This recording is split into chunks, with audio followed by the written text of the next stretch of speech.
வைக்கிறதுக்கு முதல்ல முருங்கைக்காய் வச்சுக்கிடுவோம். இப்படி இருப்பாங்க அந்த வாங்கிட்டு. ரெண்டாவது புடலங்காய் எடுத்து வச்சுக்கிடுவோம்.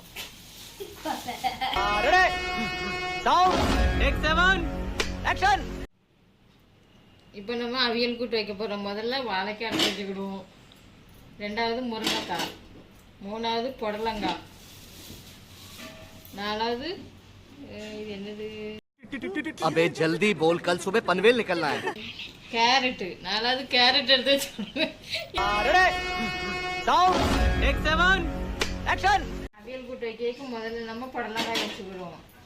ரெண்டாவது முருங்கைக்காய், பாதி முருங்கைக்காய் எடுத்துக்கிடுவோம். ஒரு வாழைக்காய் எடுத்துக்கிடுவோம். பாதி கேரட் வச்சுக்கிடுவோம். 2 கத்திரிக்காய், கொஞ்சமாக பீன்ஸ் எடுத்துக்கிடுவோம். 2 உருளைக்கிழங்கு, ஒரு உள்ளி, வெங்காயம், ஒரு வெங்காயம் எடுத்துக்கிடுங்க. 3 பெரிய தக்காளி எடுத்துக்கிடுங்க. நல்ல பெரிய தக்காளி தான். எங்கள் வீட்டில் சின்னதாக இருக்குன்னு நினைக்காங்க. இது பெரிய தக்காளி தான். கேமராவுக்கு தான் சின்னதாக தெரியுது. கடைசியில் கொஞ்சம் மிளகா வச்சுக்கிடுங்க. லாஸ்ட்டாக தேங்காய், அரை முறி தேங்காய். இவ்வளோ போதும், அவியல் கூட்டு ரெடி. இந்த காய்கறி எல்லாத்தையும் முதல்ல கழுவிக்கிடுவோம். கழுவி கட் பண்ணி வச்சுக்கிடுவோம். முதல்ல அதுக்கு தண்ணி கூறுவோம். A few moments later. இப்போ நம்ம அடுப்பு பற்ற வச்சுக்கிடுவோம். 2 ஸ்பூன் எண்ணெய் ஊற்றிக்கிடுவோம். வானொலி வச்சு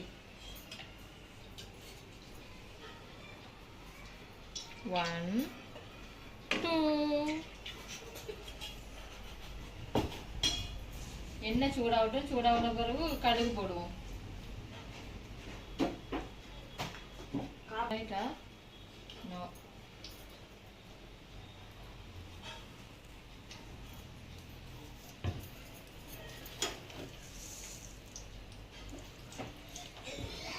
ஒரு ஸ்பூன் கடுகு போட்டுக்கிடுவோம்.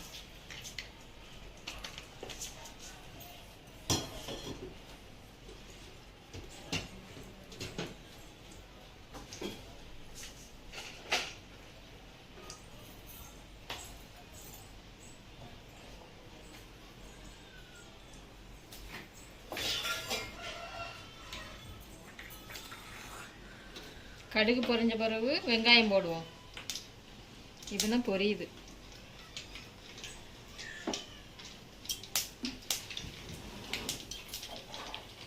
இதில் இப்படி காமி, அதே காமிச்சிருக்கிறது போர் அடிக்கும். இப்படி காமி, அவ்வளோதான். தண்ணியில் கழுவி இப்போ அதுக்கு பிறகு எடுத்து தண்ணி வடிய வச்சு போடுவோம். கடுகு வெடிஞ்சிட்டு வெங்காயம் போடுவோம்.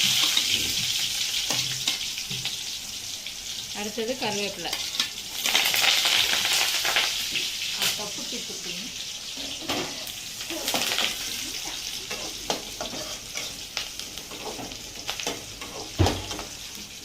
வெங்காயம் அவிஞ்ச பிறகு தக்காளி போடுவோம்.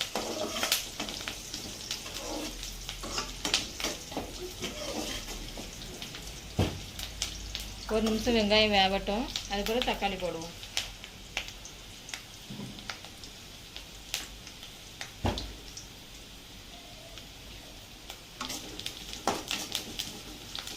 கருவேப்பிலை நிறைய போட்டோம், ஆனால் கொஞ்சோண்டு போட்ட மாதிரி தெரியுது. 2 கொத்து கருவேப்பிலை போட்டு பொரிச்ச உடனே சொத்துக்காண்டு தெரியுது.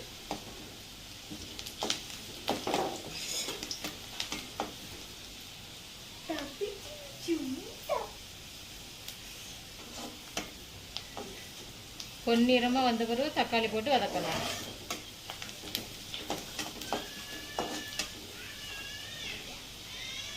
கொஞ்சம் வெந்துடுச்சு வெங்காயம்.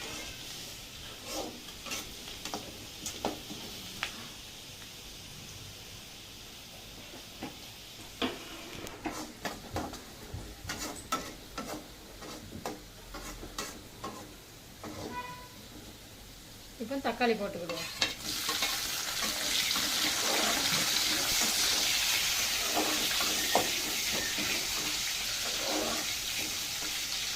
தக்காளி போட்டு ஒரு 5 நிமிஷம் அடுப்பை குறைச்சி சிம்மில் வச்சுட்டு கொஞ்சம் தக்காளி வேவது வரைக்கும் மூடி வைப்போம்.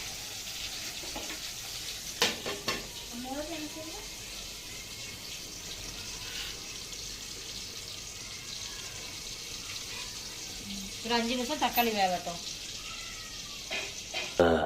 Later. இப்போ தக்காளி நல்லா வசங்கிட்டு அரிஞ்சு வச்சிருக்க காயெல்லாம் அள்ளி போடுவோம். எல்லா காயும் ஒன்போல அரிஞ்சு வச்சுக்கிடணும். அப்போ தான் நல்லா இருக்கும் கூட்டுக்கு. கொஞ்சம் கொஞ்சமாக போடுவோம்.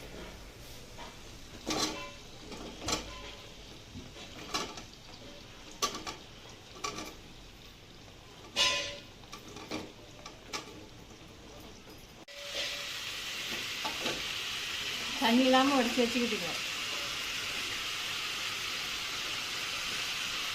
உங்கள் ஃப்ரெண்ட்ஸ் இருந்தால் ஃப்ரெண்ட்ஸுக்கு ஷேர் பண்ணுங்கள், கமெண்ட் பண்ணுங்கள். சாரி, ஃப்ரெண்ட்ஸுக்கு கமெண்ட் லைக் பண்ணுங்கள், ஃப்ரெண்ட்ஸுக்கு ஷேர் செய்யுங்க, சப்ஸ்கிரைப் பண்ணுங்கள்.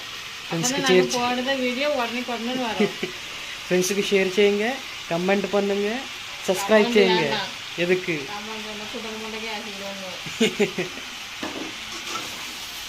இப்போ நம்ம இதில் கொஞ்சம் மஞ்சள் பொடி போட்டுக்கிடுவோம்.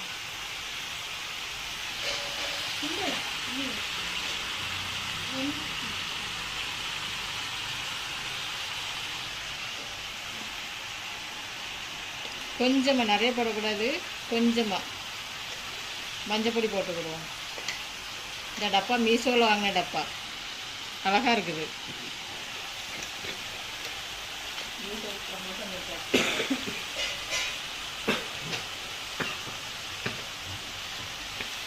மிஷனில் ப்ரொமோஷன் கொடுத்தா அவங்க பைசா கொடுக்க மாட்டாங்க. நல்லா கிண்டி விட்டுவிடுவோம். அவங்க வந்து ஸ்பான்சர் செஞ்சால் தான் பைசா கொடுப்பாங்க. நம்ம சும்மா சின்ன பைசா கொடுக்க மாட்டாங்க. பார்த்துட்டுக்க ஜனங்க வாங்கணும்ல. அப்படின்னா அதுக்கு லிங்க் கூட போட்டு வைக்கணுமே. கொஞ்சம் உப்பு போட்டுக்கிடுவோம்.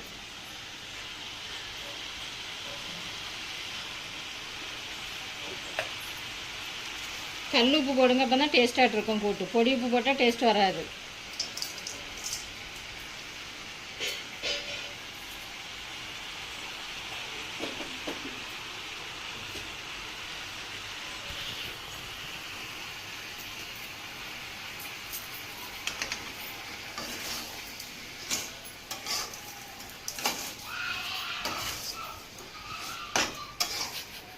நல்லா கிண்டி விட்டு ஒரு அரை மணி நேரம் மூடி வச்சுருங்க. சூப்பராக அவிஞ்சிடும், அவியல் ரெடி ஆயிரும். இப்போ நம்ம நல்லா கிண்டி விட்டுட்டோம். இப்போ மூடி வச்சுருவோம். அவியலுக்கு மசாலா அது கருவு போடும்போது பார்ப்போம். சொல்லு, மசாலா போடணும்னு இப்போமே இல்லை, அது போடும்போது சொல்லு. போடுறதுக்கு இருக்குதுன்னு சொல்லு. அப்படின்னு இல்லைன்னா முடிஞ்சிட்டு நினச்சிக்கிடுவாங்க. ஆஹா, நம்ம தான் அது முதல்ல காட்டினோமே தேங்காய் மிளகா, அதான் மசாலா. சொல்லு. ஒரு 1/2 hour மூடி வச்சுக்கிடுவோம். அது பிறகு மசாலா போடுவோம். 20 minutes later. இப்போ நம்ம திறந்து பார்ப்போம். 20 minutes తర్వాత பரவு 20 நிமிஷத்துக்கு பிறகு நல்லா அவிஞ்சிட்டு காய். இப்போ நம்ம மிளகாயும் தேங்காயும் அரைச்சி மிக்சியில் போட்டு அரைச்சி போட்டுக்கிடுவோம். நீங்கள் திருவண்ண தேங்காய் இருந்தால் திருவண்ண தேங்காய் போட்டுவிடுங்க. எங்கிட்ட திருவண்ண தேங்காய் இல்லை, அதனால் சிரட்டையோடு வந்துட்டு தேங்காய் ரெண்டும் மிக்சியில் போட்டு நல்லா அரைச்சிக்கிடுவோம். நல்லா அரைக்கக்கூடாது, லேசாக காரம் டப்பாட்ட கிழிஞ்சிடணும். நைய நெருங்க அரைக்கணும். அப்போ தான் நல்லாயிருக்கும் அவியல் கூட்டுக்கு.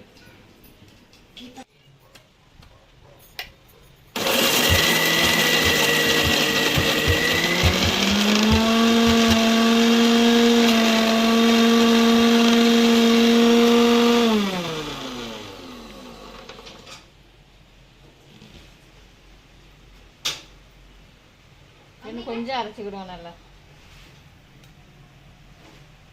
இப்படி தான் உதிரி உதிரியாக இருக்கணும். இன்னும் லேசாக அரைச்சிக்கிடுவோம். ஏன்னா துண்டு தேங்காயெல்லாம் கொஞ்சம் அரைப்பட லேட் ஆகும். திருவண்ண தேங்காய்னா இப்போ அரைப்பட்டுருக்கோம்.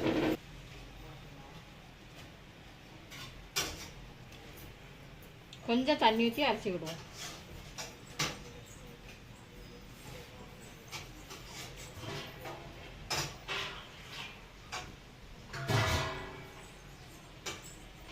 கொஞ்சமாக தண்ணி ஊற்றிக்கிடுவோம்.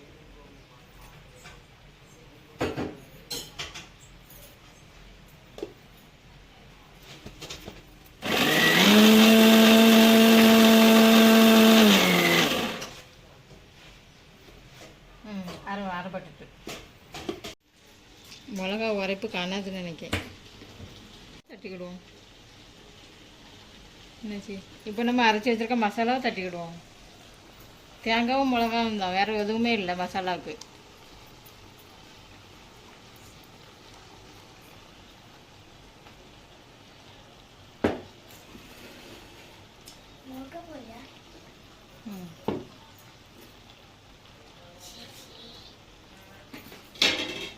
போட்டு கிண்டி போட்டுக்கிடுவோம்.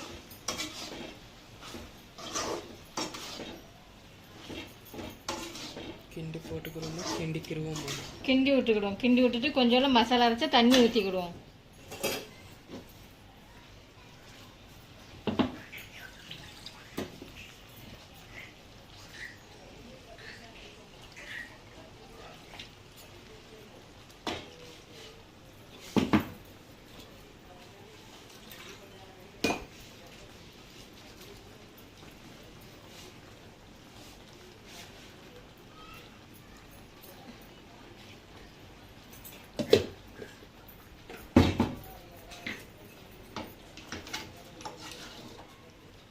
உப்பு காணுமான்னு செக் பண்ணிக்கிடுங்க.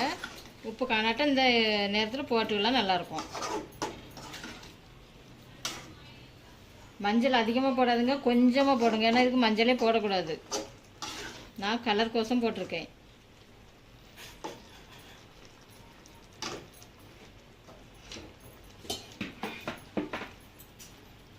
ஒரு 15 நிமிஷம் அப்படியே மூடி வச்சிருங்க, ரெடி ஆயிரும்.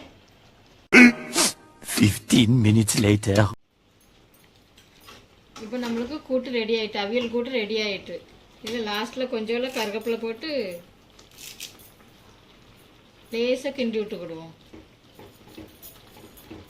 கருவேப்பிலை லாஸ்ட்டில் போட்டு மூடி வச்சா நல்லா மணத்து கிடக்கும். அவ்வளோதான், கூட்டு ரெடி. இப்போ நம்ம ஆஃப் பண்ணி வச்சுருவோம். மூடி வச்சாச்சு, ஆஃப் பண்ணி வச்சாச்சு. இனிமே சாப்பிடுவோம். சாப்பாடு ரெடி. இப்போ நம்ம சாப்பிட போகிறோம். கூட்டு வச்சு முடிச்சாச்சு. அவியல் கூட்டு ரெடி ஆகிட்டு நம்ம இப்போ சாப்பிடுவோம்.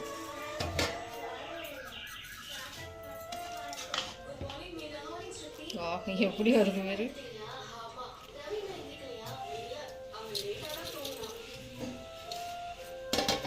இப்போ சாம்பார் ஊற்றிக்கிடுவோம்.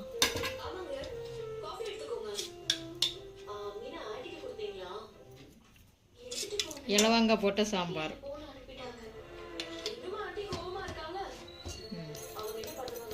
சாப்பாடு ரெடி.